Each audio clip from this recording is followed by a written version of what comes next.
Hey AfterBuzzers, we are back with Outcast. We are covering the second episode to the final episode. Oh my god, episode 9. This is how it starts.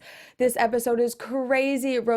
We see Rose suicide. Allison and Amber hide away at a motel, and we find out Amber is actually the Beacon, not Kyle. And we're going to be doing our special segment, Third Eye again. So lots to talk about. Stick around. You're tuned in to AfterBuzz TV, the ESPN of TV talk. Now, let the buzz begin. Good song. I know. A really good song for episode 9. I think this is how it starts.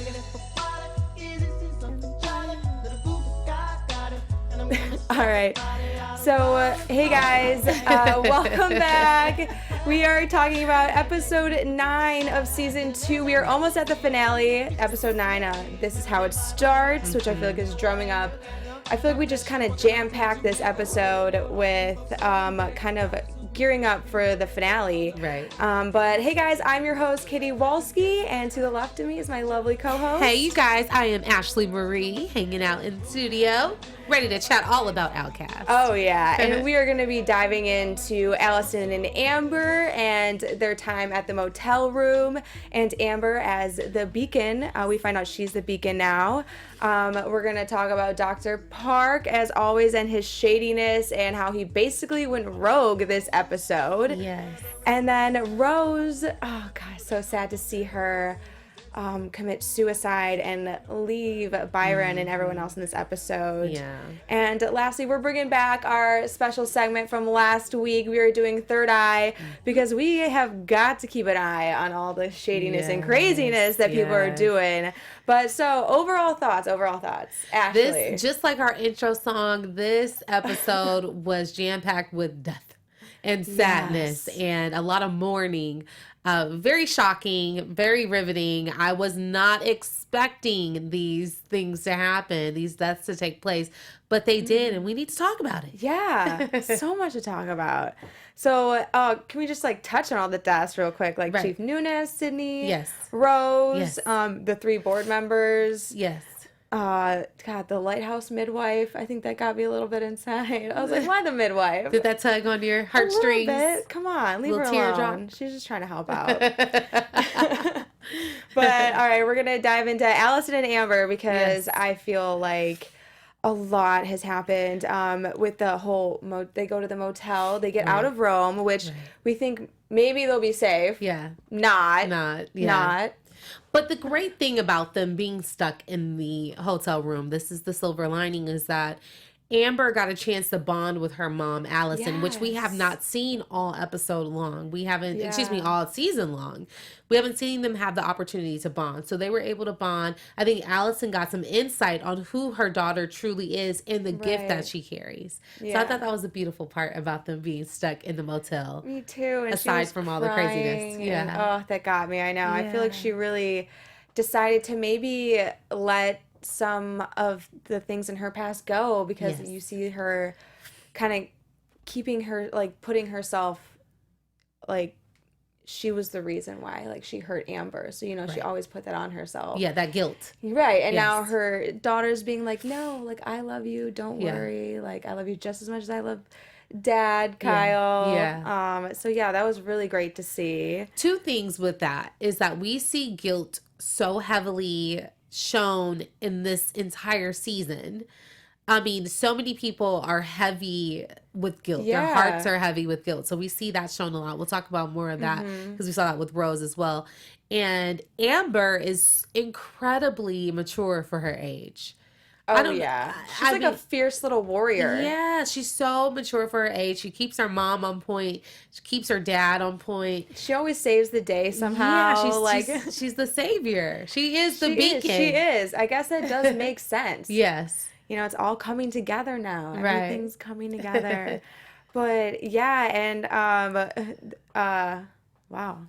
I just choked up right there. But can we talk about how that knock happened and we heard housekeeping. Yes, and creepy. we see Amber unlocking the door, and then they're both gone. when So, Bob comes back. I was a little disappointed in Amber on that because I feel like she's so full of wisdom. She has this gift. She's not like the typical young child that's Right. completely oblivious to what's actually going on. She knows exactly what's going on. Yeah. So I was a little upset that she opened the door. I was like, Amber, don't you dare. I know. And don't you think she would have had that feeling? Like, I feel like, you know, they That's get my that point. feeling of like the demon or like the bad energy, you know, and I feel like they always know. But I don't know, yeah. But maybe the demon was able to shift the energy a little bit so that way she Right. was more encouraged to go that way. So, Any guesses on who the housekeeper might be? well, no. No? I was sort of maybe thinking it was Sarah Barnes, You think so? Kyle's mom, yeah. I don't know. She got taken out of the hospital and we don't really, she's with Kyle's father, Simon. Yes. So we know that's he's back in the picture, grabbed her. Not sure what Simon's up to. So we don't know. She could be a pawn in his scheme. Yes. I don't know. We'll see. Possibilities.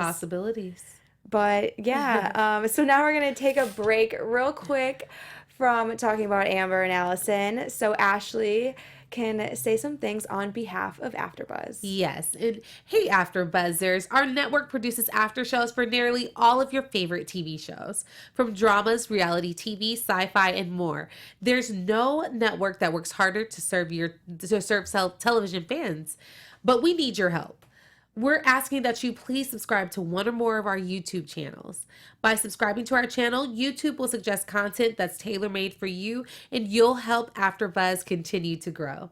And if you're worried about pesky notifications, don't be, because they're optional. So hit that subscribe button for this channel and check out our other AfterBuzz YouTube channels as well. Let us know you did so in the comments and we'll thank you on air. For now, thanks for being the best fans and for helping us be the ESPN of TV talk. Yes, guys, we love hearing your comments, so always comment. Check out other shows on AfterBuzz. Don't be shy. Get out of your comfort zone. If you love thriller, maybe try comedy. You never know which show you might end up loving. Yes, yes.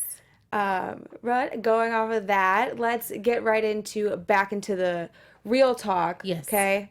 Dr. Park, the shadiest person probably on Outcast. So last episode, I gave my third eye I gave my third eye to Dakota, but my third eye is always on Dr. Park.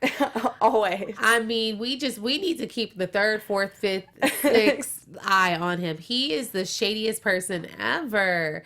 But it was so crazy how the episode started with him getting out the shower. We saw that. We saw him with the blemish on his chest, and he was so anxious to get that sore out and figure out what was fluid that was in there and figure out what was actually in there. So I saw a little bit of vulnerability in that moment from him.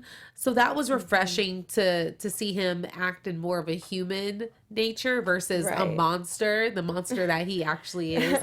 But he's disgusting to me. I'm not. Yeah, not a fan. Not a fan. Not of a Dr. fan Park. anymore. Yeah, I totally agree. I think Dr. Park, although we do see him becoming more vulnerable, and I feel like just as we saw Sydney, we saw him so strong at some point. But eventually, as we see the human vessels that these demons take on, you know, they eventually decay. Right. Because they have evil living inside them, so they're obviously not flourishing in there. They're slowly killing the vessel that they're in. Right. And so I feel like that's where we see the struggle going on with Dr. Park and all of his shadiness, is because he doesn't want that merge to happen anymore. He doesn't want it to happen. He's trying to find a different way. Yeah, and then it's kind of weird because it's like, what happens to his human shell after it actually does decay and go away? I know. We have not seen that happen, so we're not sure. And maybe he's wondering the same thing. He might be wondering the Right. same thing, like, what's going to actually happen to me? Does he just slowly, become a corpse? I'm assuming so. I mean, I wouldn't be upset at that. But as we see, he is after Megan's baby that we found out she was pregnant last episode. Yes. And that baby just might be evil. Might be a demon. I hope demon not. seed. Yeah. As the midwife said. Yeah. I mean, are you worried? I'm worried. I think that's the scariest thing, is to have a demon child. Well, I'm wondering the process in that. Like, does Dr. Park need to get to her womb first before it actually happens? Or does he have to wait for the baby to be born before the possession can take place? Like, how does that work? Maybe they don't even know how it works.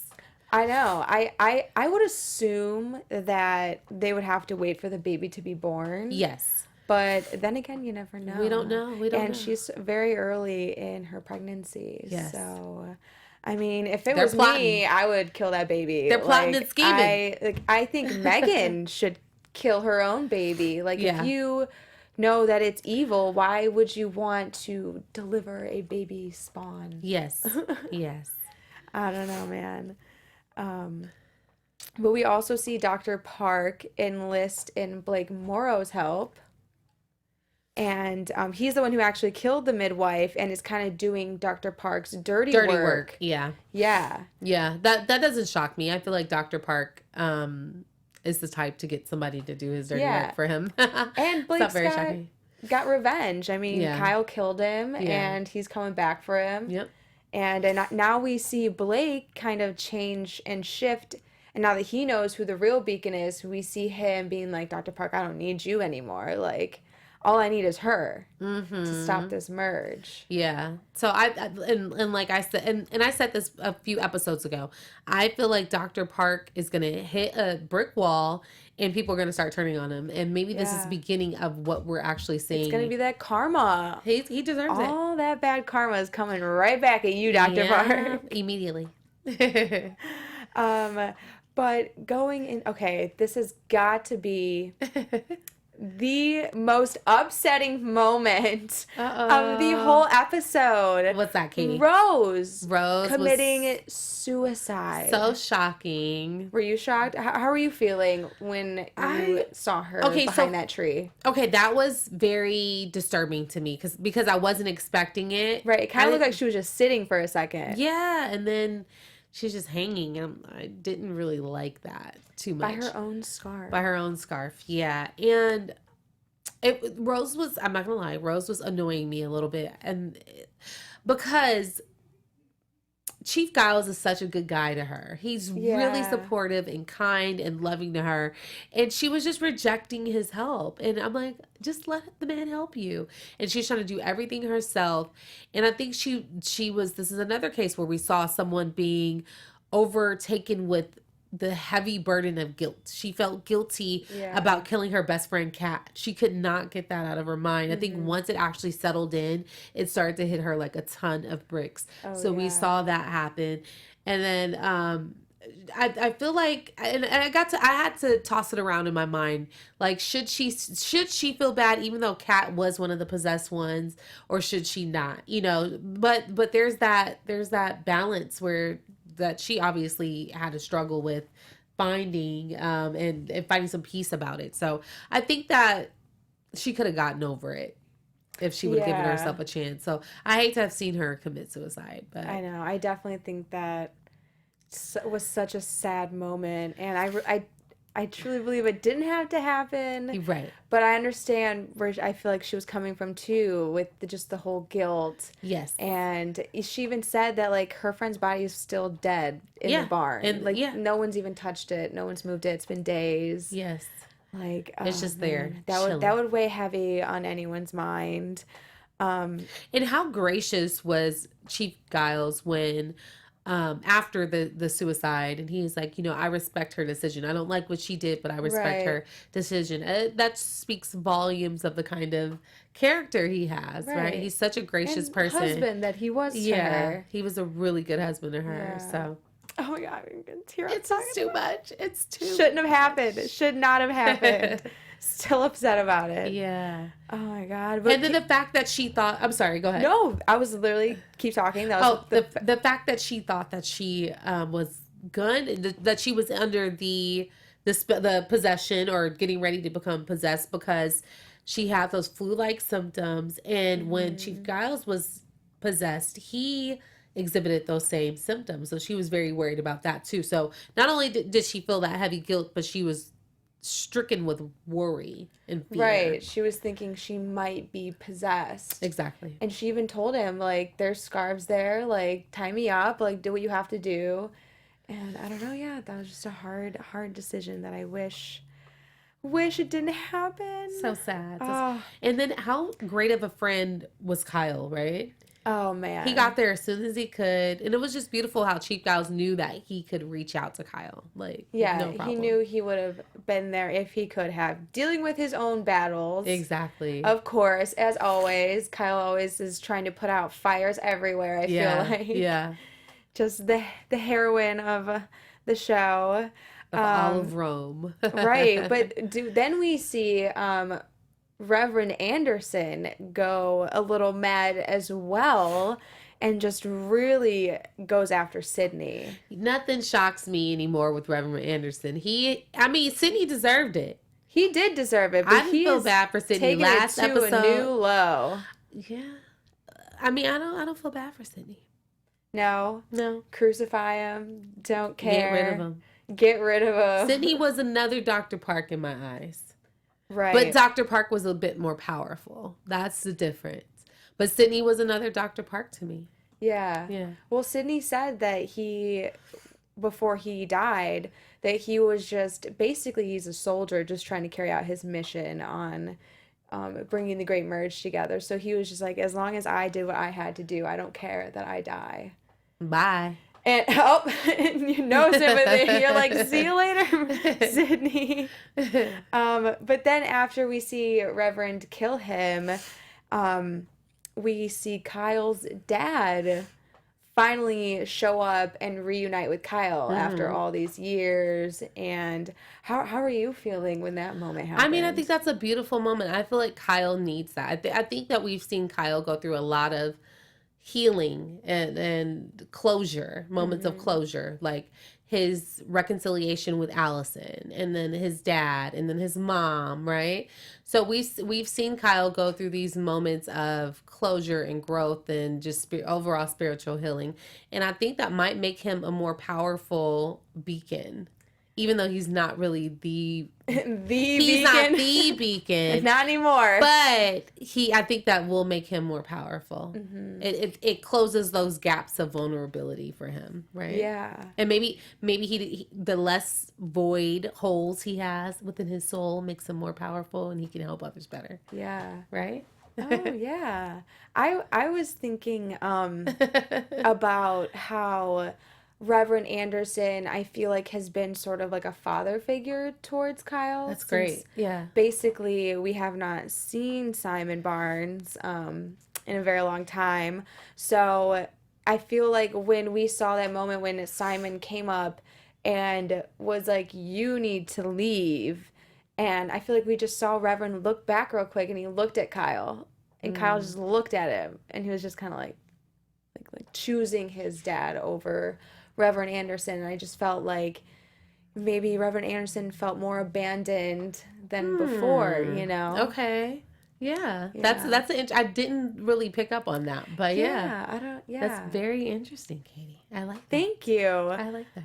And lastly, though, with Reverend Anderson, I just feel like we need to touch on this because this is kind of how the episode ended, with Reverend walking back into his old church and just simply asking for somewhere to stay, because obviously he's just been kicked out and lost basically all of his friends that he's been with.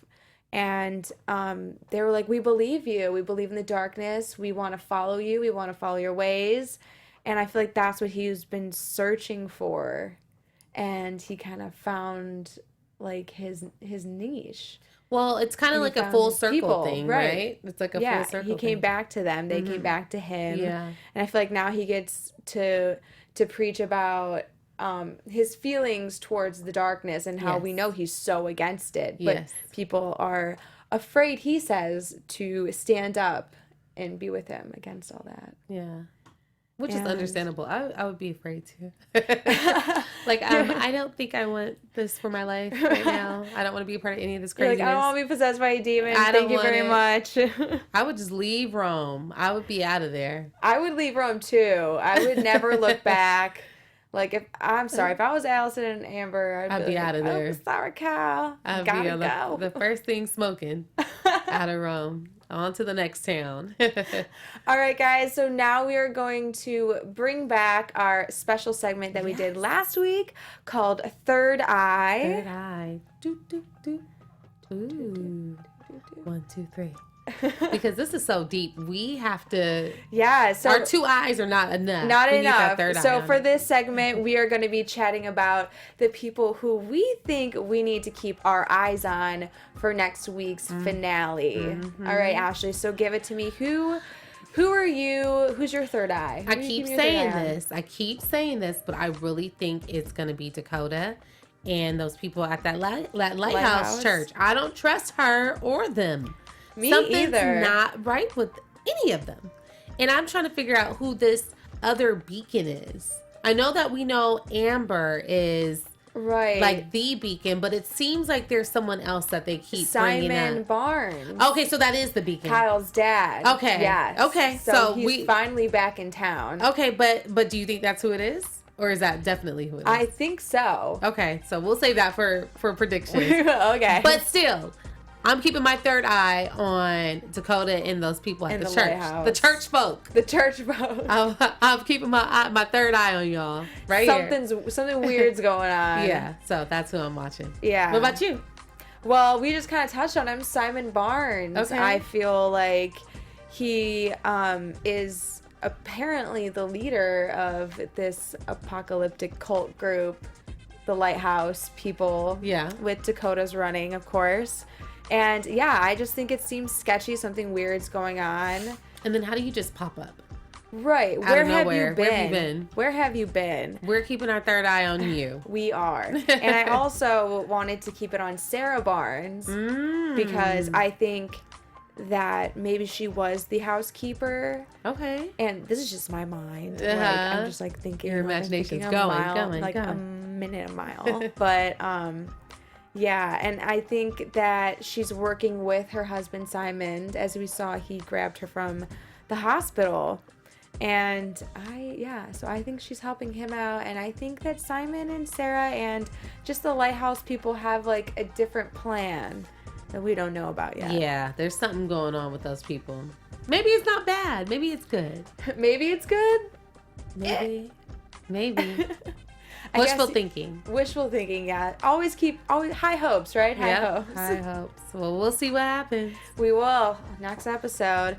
All right. And now we are going to jump into news. Ooh, what info do you have for us, Katie? Alrighty. So we got Julia Crockett, who plays Sarah Barnes, Kyle's mother on the show. And she recently just started today her movement classes where she encourages everybody to join. They are designed for everyone, from actors to non-actors to dog, cat lovers, people who don't even like to dance. She says to encourage them to go. And it's just all about, I think, feeling yourself and just connecting with yourself in music. And so today was the first day that she had classes. They are every Sunday. And if you want to join one of her classes, you can find the link on her Instagram page at julia.crockett. Okay. So are you interested in this? I'm thinking, I think I have 2 left feet, but maybe I could join one class and see how it goes. Right. I mean, I think it'd be fun. I think Sounds it'd be like it's pretty interesting. She's a safe. teacher as well, so she's teaching these classes. That's awesome. So you might have Julia Crockett as your teacher. Yeah. I think it's totally And then maybe worthy. she'll spill some tea about the season finale of Outcast. Hey, or even season 3 if we're not sure yet if there's going to be a season 3. So we'll maybe we see. could get some info. But yes, guys, you can find the link on her Instagram. So if you're interested, like I think I am or Ashley is, definitely check that out. All right, so let's go into predictions for the finale. Your AfterBuzz TV predictions.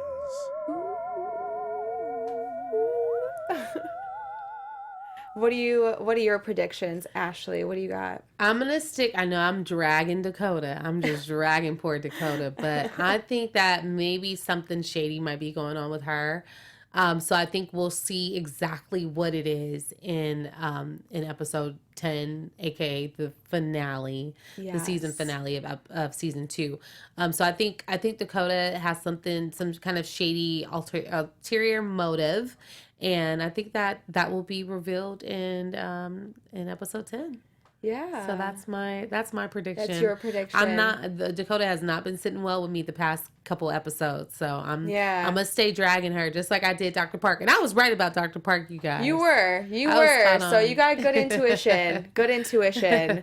What about you? I'm predicting that the next episode, the finale, is something they're gonna have that just huge, I feel like, fight, and they're gonna try. I just feel like everyone is just really gonna kind of go after each other, and like a lot of drama is gonna happen. You think they're just gonna duke it out like boom, boom, oh yeah, I think like if you think like Game of Thrones and just like everyone's on the battlefield, like that's what I'm thinking for this next episode. I'm thinking everyone is just like gonna come at each other. The Great Merge, Dr. Park's gonna go after, because I feel like everyone is secretly wanting something different. Right. So like everyone's fighting for a different reason, and I feel like everyone's going to butt heads in the finale. I think so. And we're gonna see who's gonna come out on top. I think Dr. Park is definitely gonna die. Yeah, we're gonna have to play. Well, we're hoping we're gonna have to play Bone Thugs and Harmony for him, but we don't want to see him at the crossroads. Oh no. I also think that Megan needs to kill that baby. Ooh. I don't know if that's more of like just a necessity than a prediction. But Megan, get rid of your baby. You want to kill the baby? You hear the baby. Look, I just feel like nothing good is going to come from having that child. Really? I mean, what if the baby comes out being a beacon? Even more of a beacon than little Amber. Oh, I don't know. Then you'll feel bad. For saying that, Katie. Maybe. I guess we're just going to have to see. We'll have to wait and see. On episode 10, the finale airing next week. Yes. But I wanted to thank you guys so much for tuning in tonight. Yes. We had lots to talk about. And I'm just so excited for next week's finale. But I'm Katie Wolski, and I would love to keep this conversation going, because give me your predictions for the finale. I want to know who you think's gonna win. Should Megan get rid of her baby? I think yes, but let me know. So you can chat with me on Instagram and Twitter at KatieWolski_. And Ashley, where can they find you? Yes, you guys can slide in my DMs and we can have a chit chat about Outcast at Ms. Ashley Marie. That's MIZZ Ashley Marie on Instagram. All right, and we love keeping a dialogue with you guys, so be sure to comment, and we will be sure to shout you out on air. And stay tuned for next week's episode, where we'll be covering the finale of season 2, Outcast. Yes. All right. Thank you guys. Ciao. From executive producers Maria Menounos, Kevin Undergaro, Phil Svitek, and the entire AfterBuzz TV staff, we would like to thank you for listening to the AfterBuzz TV network. To watch or listen to other after shows and post comments or questions, be sure to visit AfterBuzzTV.com. I'm Sir Richard Wentworth, and this has been a presentation of AfterBuzz TV. The views expressed herein are those of the hosts only and do not necessarily reflect the views of AfterBuzz TV or its owners or principals.